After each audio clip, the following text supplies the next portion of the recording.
নিরপেক্ষ রেখা কি বা হোয়াট ইজ ইনডিফারেন্স কার্ভ? নিরপেক্ষ রেখা হলো বিভিন্ন বিন্দু দিয়ে গঠিত একটি সঞ্চারপথ। নিরপেক্ষ রেখাটি হলো বিভিন্ন বিন্দু দিয়ে গঠিত একটি সঞ্চারপথ যার প্রতিটি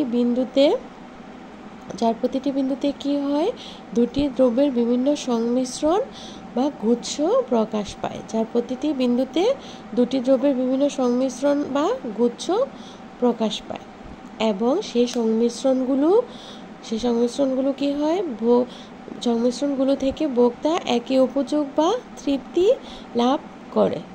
নিরপেক্ষ রেখাটা হলো বিভিন্ন বিন্দু নিয়ে গঠিত একটি সঞ্চারপথ।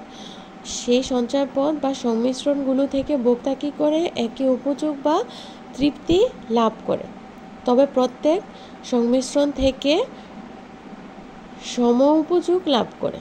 নিরপেক্ষ রেখায় কি করে, প্রত্যেক সংমিশ্রণ থেকে সম উপযোগ লাভ করে, তাই বক্তা সংমিশ্রণগুলোর প্রতি নিরপেক্ষ থাকে।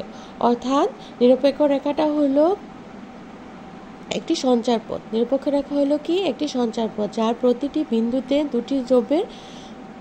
বিন্দুতে দুটি দ্রব্যের বিভিন্ন সংমিশ্রণ বা গুচ্ছ প্রকাশ পায় এবং সেই সংমিশ্রণগুলো থেকে বক্তা একই উপযোগ বা তৃপ্তি লাভ করে থাকে। তবে প্রত্যেক সংমিশ্রণ থেকে সম উপযোগ লাভ করে, তাই ভোক্তা সংমিশ্রণগুলোর প্রতি নিরপেক্ষ থাকে। তাই ভোক্তা কি করে, সংমিশ্রণগুলোর প্রতি নিরপেক্ষ থাকে।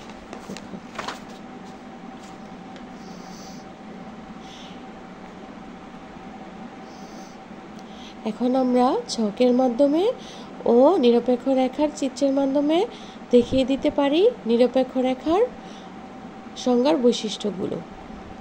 নিম্নে ছকের মাধ্যমে ছকে কি বলা হয়েছে, সংমিশ্রণ হলো A B C D, R Y একক এক্স একক হচ্ছে আমাদের দ্রব্য। প্রাপ্ত উপযোগটা দেখো, ইউ নট বা ইউ নট। এখানে ওয়াই যখন 7 একক, 4 একক, 2 একক, 1 একক, ঠিক আবার এক্সটা হচ্ছে 1 একক, 2 একক, 3 একক বা 4 একক, যাই হোক না কেন আমাদের প্রাপ্ত উপযোগটা ইউ নট।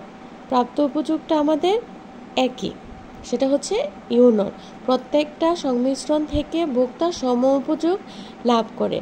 আর নিরপেক্ষ রেখার প্রধান বৈশিষ্ট্য হলো কি, প্রত্যেকটা একক থেকে বা সংমিশ্রণ থেকে এ সংমিশ্রণ থেকে যে উপযোগটা পায়, বি সংমিশ্রণ থেকেও সে সম উপযোগ লাভ করতে পারছে। সি ও ডি সংমিশ্রণে একইভাবে সে সম উপযোগ লাভ করতে পারছে। অর্থাৎ এক্স ও ওয়াই দ্রব্যের সংমিশ্রণগুলো থেকে সে একই উপযোগ লাভ করে থাকে। অর্থাৎ আমরা বলতে পারি কি, এক্স ও ওয়াই দ্রব্যের বিভিন্ন সংমিশ্রণ থেকে আমরা কি করতে পারি, নিরপেক্ষ রেখাগুলোতে প্রাপ্ত যে উপযোগটা পাচ্ছি আমরা, সেটা হচ্ছে সম উপযোগ